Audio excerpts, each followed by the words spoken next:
the program is Library and You on OSBC Television, Channel 42 with Cherfili Awiyuki Show.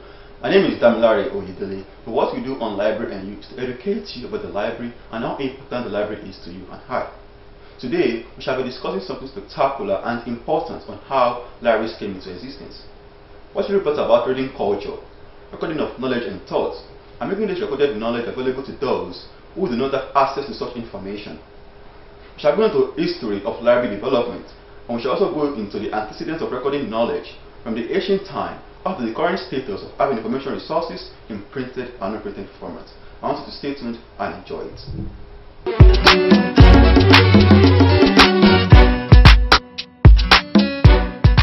Libraries are repositories of humanity's knowledge.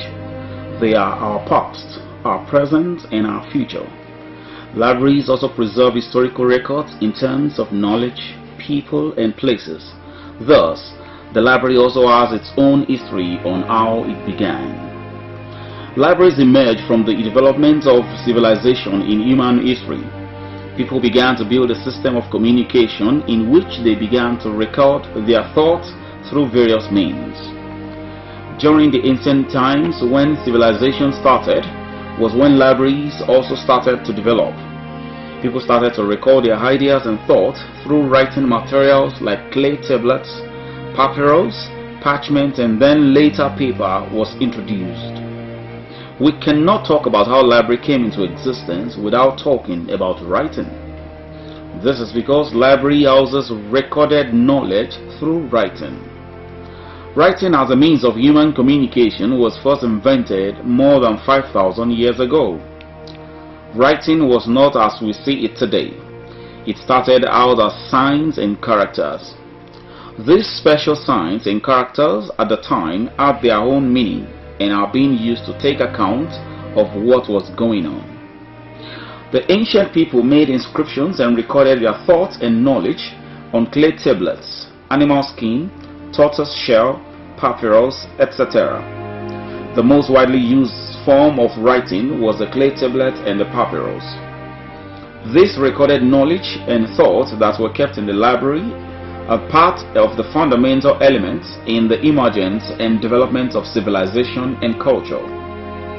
We should now get to understand that library started as a gradual process by some scholars in the ancient time, in which the legacy has been kept in existence to our generation, which makes information one of the most important aspects of every individual, in which the library provides this knowledge.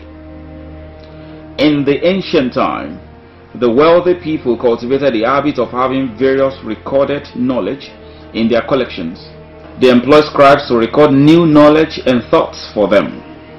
In 1850, a British archaeologist discovered thousands of clay tablets in an ancient library in Nineveh, now known as modern-day Iraq. Those clay tablets are knowledge recorded by the Mesopotamian, who were the ancient settlers in this region. These collections were stored in King Ashurbanipal's library. King Ashurbanipal's library was one of the most important libraries in the ancient time, that contains over 20,000 clay tablets containing recorded knowledge on mathematics, botany, and chemistry. Much of the development of knowledge in library as a whole took place in Asia and North Africa. In fact, the Egyptians developed the papyrus. No wonder one of the famous libraries during the ancient time was found in Egypt, the Alexandria Library, that was founded by the Alexandria the Great in 330 BC. Recording of knowledge was done by some specific people during the ancient time. These people are also known as scribes. Scribe is a person who writes books or documents by hand as profession and helps to keep tracks of recorded information. They are saddled with the responsibility of recording various knowledge and thoughts on clay tablets and other forms of writing. Scribes made up the very elite of the culture, the very highest echelons, the upper class of Egyptian culture.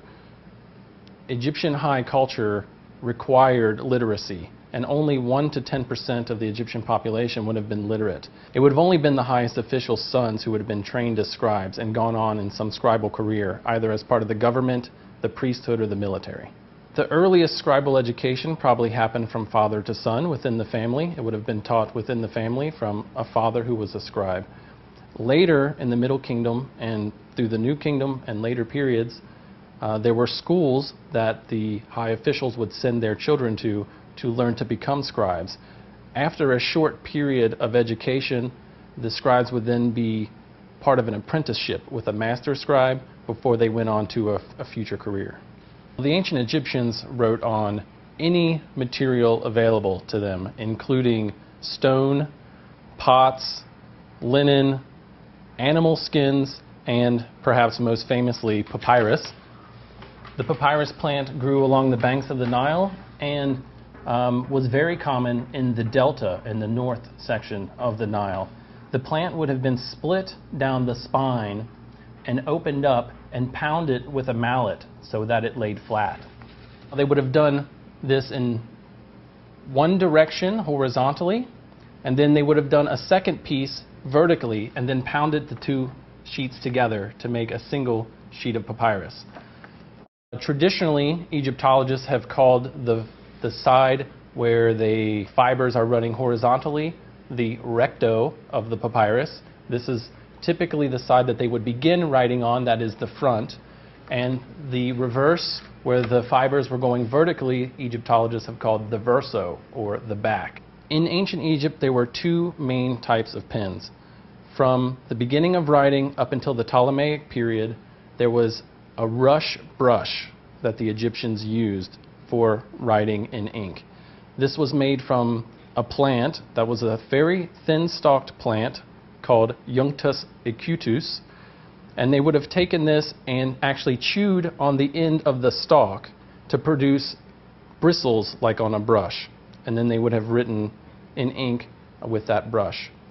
Beginning in the Middle Ptolemaic period and into the Roman period, they actually used a pen, a Greek-style pen, which was made from a plant with a much woodier stalk, and the pith of the plant would have been removed and the end sharpened to make a kind of pen.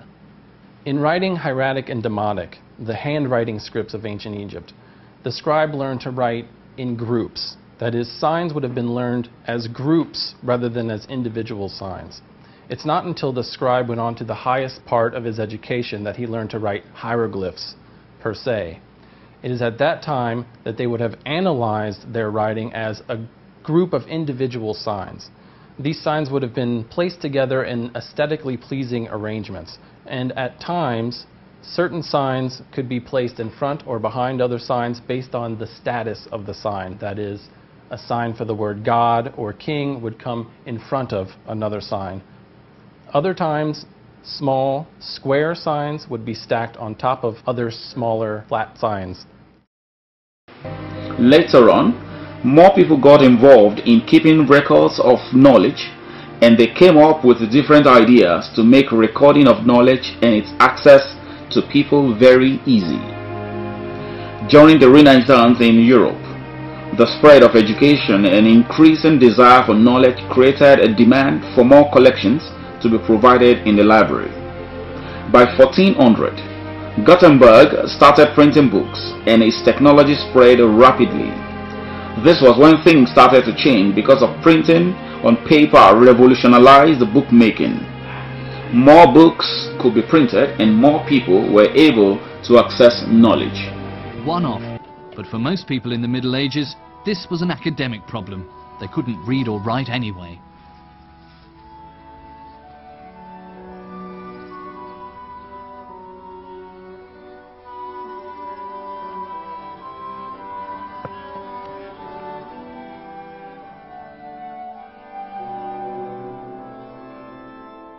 During the Middle Ages, books were written out by hand, mostly in monasteries. Often the monks would spend years on a work.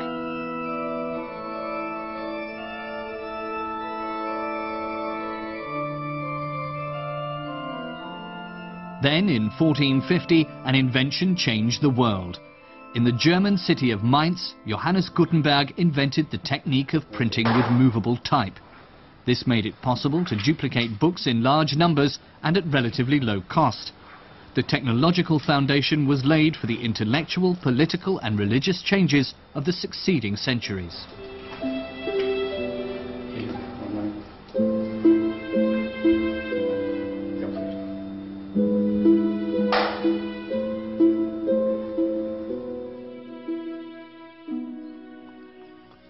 Johannes Gutenberg, who later changed his name to Gutenberg, was born in Mainz in around 1400. His father was a wealthy merchant. Young Johannes attended the monastic school in Mainz, that much we know, but then his trail goes cold for a while.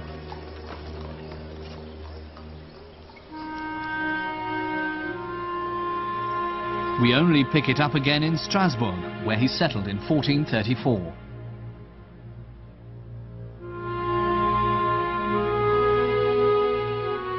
Here he set up a factory that produced mirrors for pilgrims. These were very popular among the faithful, who hoped thereby to capture something of the charisma emanating from the shrine they were visiting and from the relics it contained. For Gutenberg, it was a lucrative business. There was a flourishing trade in devotional objects. Particularly popular were woodcuts depicting the saints. Woodcut is one of the earliest printing techniques, but it only reached Europe in the early Middle Ages. Here it served primarily for the dissemination of pictures and texts.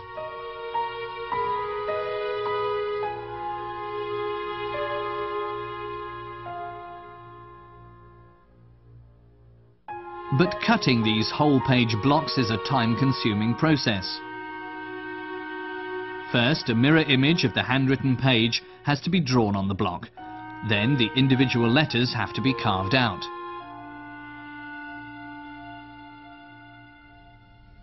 Finally, the block is inked in, and the sheet of paper is laid on top and rubbed hard with a bone tool so that it takes up the ink.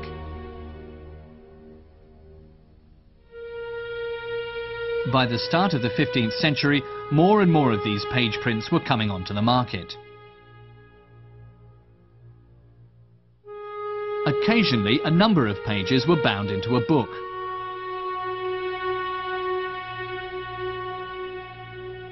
The trade in these books also gave a boost to manuscript production. Manuscripts had long since ceased to be the exclusive preserve of the monasteries. Secular scribes were doing good business.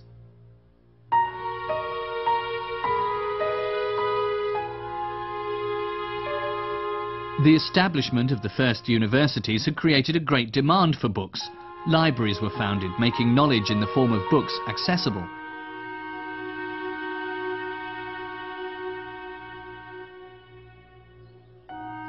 Books needed to be cheaper and more quickly available, but that wasn't all. In particular, scholars wanted uniform copies. A new production technique was feverishly sought after. And one of the seekers was Gutenberg. In 1446 he returned to Mainz. Here he found solid financial backers, allowing him to go ahead with his enterprise.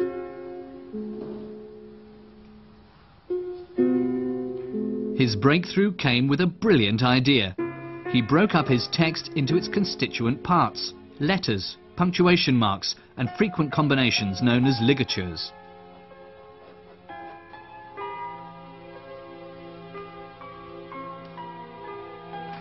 These were then combined to form the blocks for printing words, lines and pages.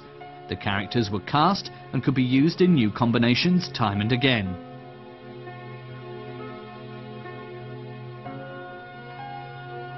A character is produced as follows. On the end of a metal rod, a mirror image of the letter is engraved. This is then pushed into softened copper, producing a pit in the shape of the letter. This matrix, as it's called, acts as the mould for the actual type, which is cast from lead. In order to manufacture the many letters needed quickly and in sufficient quantity, Gutenberg took another important step forward, inventing the hand-casting instrument. It consists of a rectangular channel. The matrix is inserted at one end and molten lead poured into the other.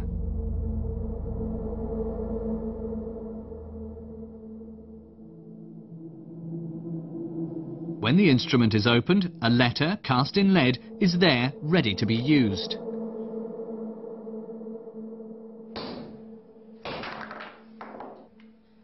As the matrix is reusable, an unlimited number of identical letters can be cast.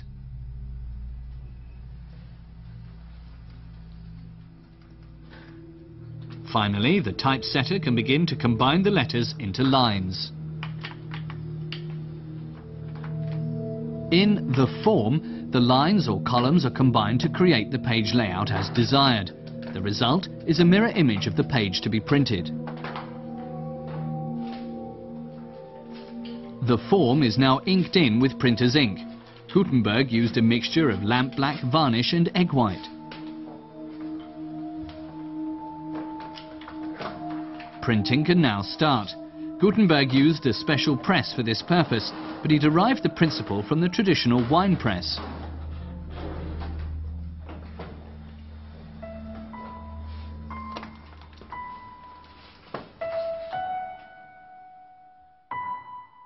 Gutenberg's first printed works were official documents, papal decrees, and grammars.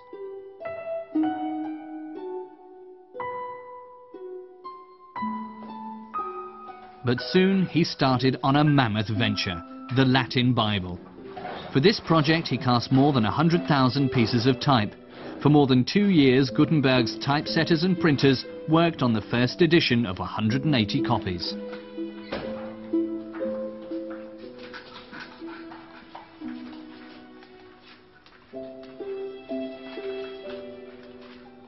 The text was printed in black letter or Gothic type, based on the handwriting of the day. Finally, the illuminator added the coloured initials and drawings. With his Bible, one of the world's most beautiful printed books, Gutenberg proved that a work printed with movable type could be as aesthetically pleasing as one written by hand.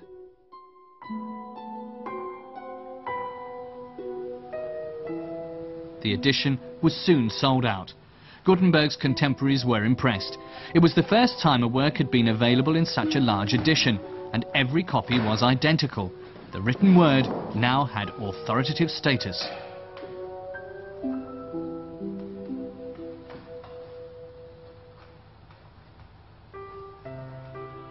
Knowledge of this revolutionary technology was quick to spread. Soon the first printing presses were set up in Cologne, Bamberg and Basel.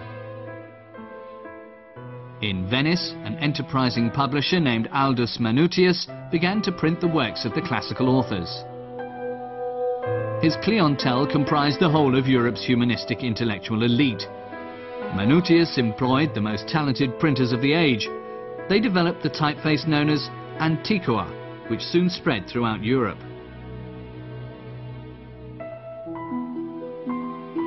"20 years after Gutenberg's invention, the new technology was firmly established. Thousands of titles were marketed in editions of up to 1,000.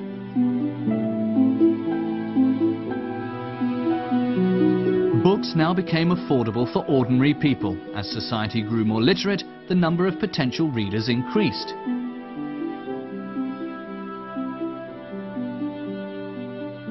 One of Gutenberg's greatest admirers was the reformer Martin Luther. The new art of printing gave him a bright and bold idea. The layman didn't need a priest to tell him what the Bible said. He could read it himself and decide for himself between revealed truth and the false interpretation put about by the church. So Luther had more than 500,000 copies of his German translation of the Bible printed, a huge number for those days. And to disseminate his Protestant message, he had hundreds of thousands of leaflets distributed.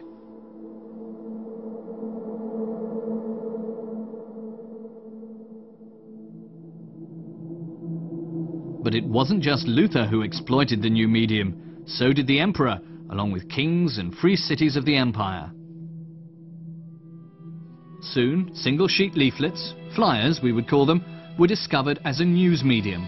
When an unusual configuration of planets was announced for 1524, the country faced an avalanche of these flyers, warning of an imminent repeat of Noah's flood.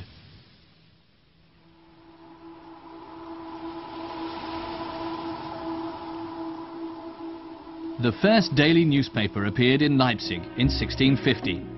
Einkommende Zeitungen it was called, roughly breaking news, and it came out 6 days a week. But the triumphal march of the newspaper did not really begin until steam-powered rotary printing presses appeared in the 19th century. And the offset process ushered in a radical transformation of printing technology. Now the printing and non-printing elements are part of a single continuous surface. First, the page to be printed is transferred by exposure to light onto a thin printing plate. Then the plate is moistened with water so that the non-printing areas do not absorb any ink. Next, the printing ink is applied.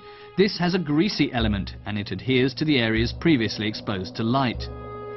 In the offset process, the ink is not transferred directly from the form to the paper, but is first offset onto a rubber roller, hence the name, and only then onto the paper. This allows for rapid printing, and lower quality paper can also be used.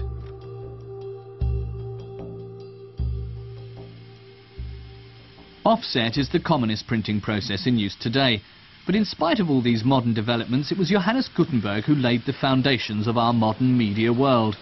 His invention is still regarded as one of the most important in human history.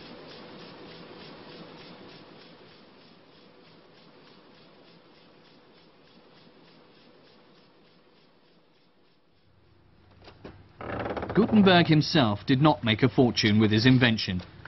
He'd not even finished printing his Bible before his financial backer called in the loan. In the legal battle that followed, Gutenberg lost not only his printing press, but also all the Bibles he'd already printed.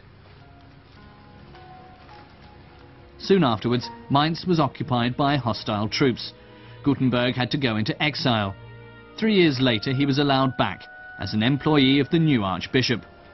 On the 3rd of February 1468, Johannes Gutenberg died. He was buried in the Franciscan church in Mainz.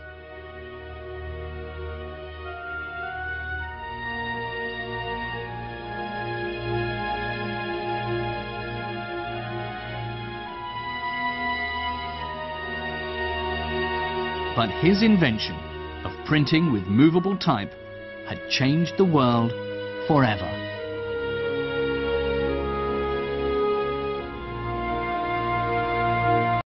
During this time, when printing on paper was invented, it enabled people to have access to a vast array of knowledge in the library on printed formats instead of clay tablets, papyrus, and manuscripts that were limited in numbers. By 1600, libraries had started to look like present-day libraries. There was a paradigm shift in the way information resources are arranged, as materials are now kept on shelves, lined up on walls and tablets for readers to study books, not in bookcases and chests. From the ancient time, there has been a lot of transformation in the field of librarianship and library development as a whole. This really reflects on how important it is to put in records, knowledge, and thoughts. From the brief history of how library came into existence, it can be deduced that libraries have to do with collections of various knowledge in various formats, processing, organization, maintenance, and their accessibility to the library users.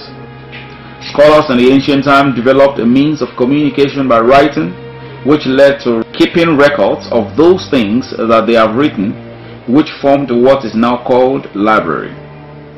Libraries started thousands of years ago, and libraries may be viewed as one of the pillars of human civilization. The antecedent of recording knowledge and thoughts on clay tablets to papyrus, to parchment, to paper, and up to the state of having information resources in electronic formats are relentless efforts of individuals who devote their entire life to find means by which information can be made accessible for everyone. 21st century libraries are different and has gotten a lot of improvement as far as knowledge, preservation, and accessibility is concerned compared to previous centuries, because the age at which we are now is characterized by great influx of information, much more than ever before. Knowledge has gained so much importance that everyone must seek appropriate information which only library can provide.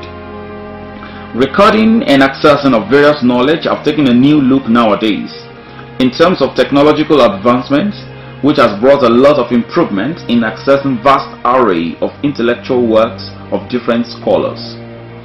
From what has been said earlier in history of library, you must have gotten a clue on what brought about recording of knowledge, which formed the modern day libraries.